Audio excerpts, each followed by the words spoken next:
आकाशवाणी नागपूर वीणा डोंगरवार आपल्याला प्रादेशिक बातम्या देत आहे. ठळक बातम्या. 6 ते 12 वर्ष वयोगटातल्या बालकांसाठी कोव्हॅक्सिन लसीच्या आपत्कालीन वापराला मंजुरी. महाराष्ट्र दिनी महाराष्ट्र MSME एक्स्पो 2022चं आयोजन.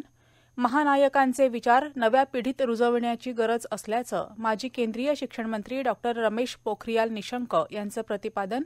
आणि नागपुरात पुढील 2 दिवस उष्णतेच्या लाटेचा आणि त्यानंतर 3 दिवस अतिउष्णतेच्या लाटेचा इशारा.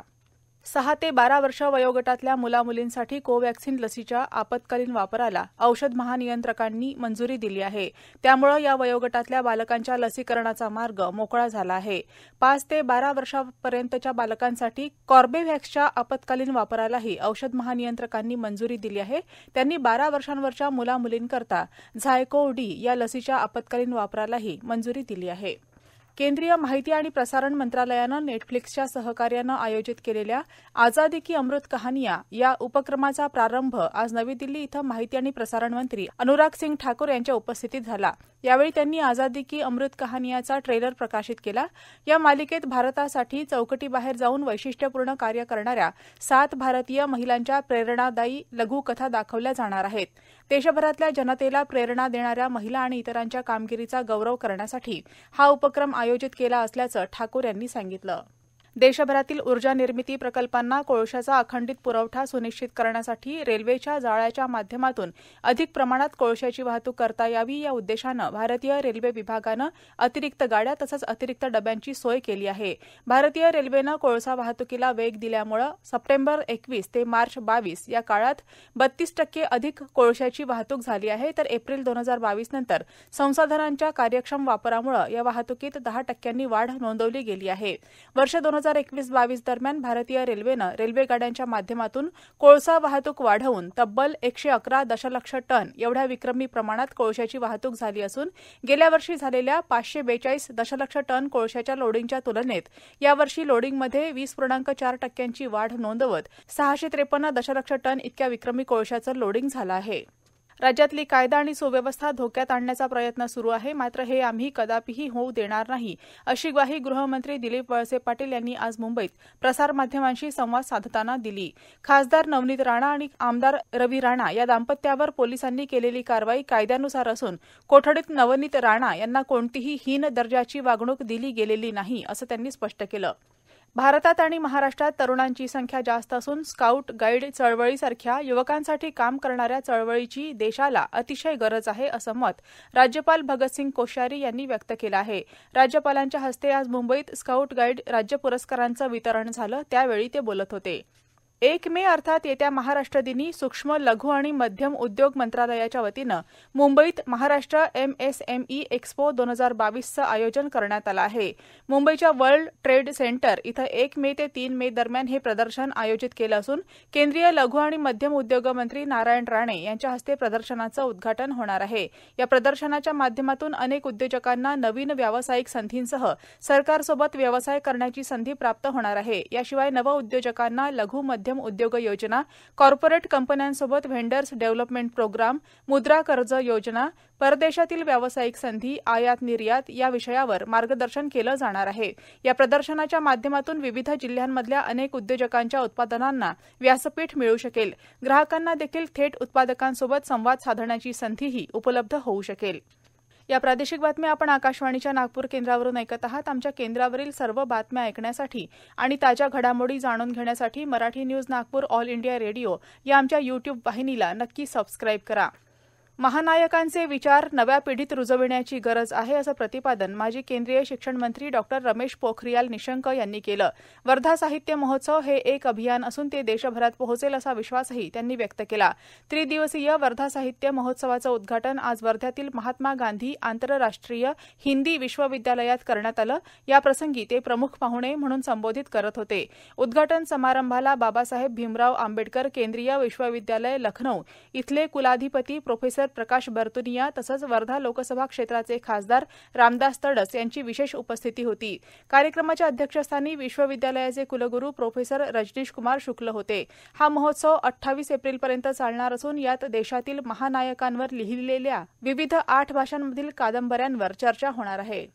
महाराष्ट्र लोकसेवा आयोगातर्फे राबविण्यात येणाऱ्या भरती प्रक्रियेला गती आली आहे. वर्षभरात रिक्त पदांसाठी भरती प्रक्रिया राबवली जाणार आहे. एमपीएससीचा अभ्यास करणाऱ्या विद्यार्थ्यांनी कोणत्याही प्रकारची काळजी करू नये. या वर्षात खूप परीक्षा द्यायच्या असल्यानं केवळ अभ्यासावर लक्ष केंद्रित करावं असं आवाहन सामान्य प्रशासन राज्यमंत्री दत्तात्रय भरणे यांनी स्पर्धा परीक्षेच्या विद्यार्थ्यांना केलं. अरहम फाउंडेशन आणि वास्तव कट्टा यांच्या संयुक्त विद्यमानं आयोजित स्पर्धा परीक्षा वास्तव, भवितव्य आणि दिशा या विषयावर संवाद कार्यक्रमाचं आयोजन करण्यात आलं होतं. या निमित्तानं भरणे यांनी विद्यार्थ्यांशी संवाद साधला. गेल्या काही दिवसांपासून उष्णतेची लाट सुरू आहे, त्यामुळे विजेच्या मागणीत विक्रमी वाढ झाली आहे. वीज बिलांच्या बचतीसाठी तसंच सद्यस्थितीत विजेची मागणी देखील वाढत असल्यानं सर्व वर्गवारीतील वीज ग्राहकांनी आवश्यकतेनुसारच वीज वापर करावा. विशेषतः सकाळी 6 ते 10 आणि सायंकाळी 6 ते रात्री 10 वाजेपर्यंत विजेचा कमीत कमी वापर करून सहकार्य करावं आणि विजेच्या बचतीसाठी घर किंवा कार्यालयांमध्ये भरपूर असलेल्या सूर्यप्रकाशाचा जास्तीत जास्त वापर करावा असं आवाहन महावितरणकडून करण्यात आलं आहे. राज्यमंत्री बच्चू कडू यांनी मेळघाटच्या धारणी तालुक्यात कर्तव्यपूर्ती यात्रा काढली आहे. 25 ते 29 एप्रिलपर्यंत हे अभियान राबवण्यात येणार आहे. कर्तव्यपूर्ती यात्रेची सुरुवात कलमखार या गावातून करण्यात आली आहे. मेळघाटातील आदिवासी बांधवांसाठी शासनाच्या अनेक योजना आहेत, मात्र त्या त्यांच्यापर्यंत पोहोचत नाहीत. यासाठी कर्तव्यपूर्ती यात्रेच्या माध्यमातून योजनांची माहिती देऊन नागरिकांची अडलेली कामं जागीच करण्यात येत आहेत. यावेळी शिधापत्रिकेचं वाटप देखील करण्यात आलं. सर्व विभागांचे अधिकारी यात्रेत सहभागी असल्यानं नागरिकांच्या समस्या निकाली काढण्यात आल्या. प्रधानमंत्री किसान योजनेअंतर्गत लाभधारक सर्व शेतकऱ्यांना देशातील बँकिंग व्यवस्थेअंतर्गत पीक कर्ज म्हणजेच किसान क्रेडिट कार्ड उपलब्ध करून देण्यात येणार आहेत. 24 एप्रिल ते 1 मे या कालावधीत प्रधानमंत्री किसान योजनेअंतर्गत लाभधारक शेतकऱ्यांचा किसान क्रेडिट कार्ड अंतर्गत समावेश करण्यासाठी 24 एप्रिल रोजी प्रत्येक गावात ग्रामसभा घेण्यात आल्या आहेत. शेतकऱ्यांना नोंदणीसाठी आवश्यक कागदपत्रांची माहिती देण्यात आली असून या योजनेचा लाभ घेण्याचं आवाहन नागपूरच्या जिल्हाधिकारी आर विमला यांनी केला आहे.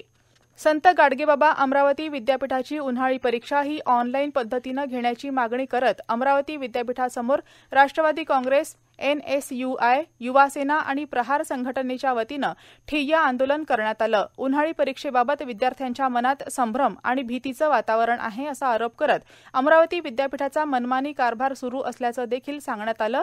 तर नागपूर विद्यापीठाची परीक्षा ऑनलाईन घेण्यात येत आहे, मात्र यात अमरावती विद्यापीठामध्ये वेगळा न्याय का असा सवाल यावेळी आंदोलनकर्त्यांनी केला.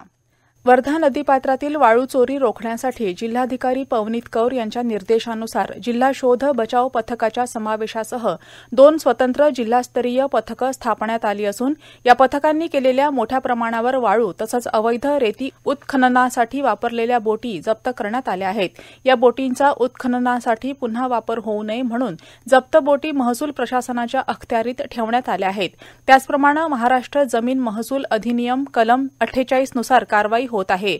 वर्धा नदीपात्रातील वाळू चोरीबाबत तक्रारीची तात्काळ दखल घेऊन जिल्हाधिकाऱ्यांनी काटेकोर कारवाई करण्याचे निर्देश खनिकर्म विभाग आणि चांदूर रेल्वेचे उपविभागीय अधिकारी यांना दिले होते. येत्या 13 ते 15 मे दरम्यान उदयपूर इथं नियोजित काँग्रेस पक्षाच्या चिंतन शिबिरातल्या राजकीय प्रस्तावाबाबतच्या समितीत राज्याचे सार्वजनिक बांधकाम मंत्री अशोक चव्हाण यांचा समावेश करण्यात आला आहे.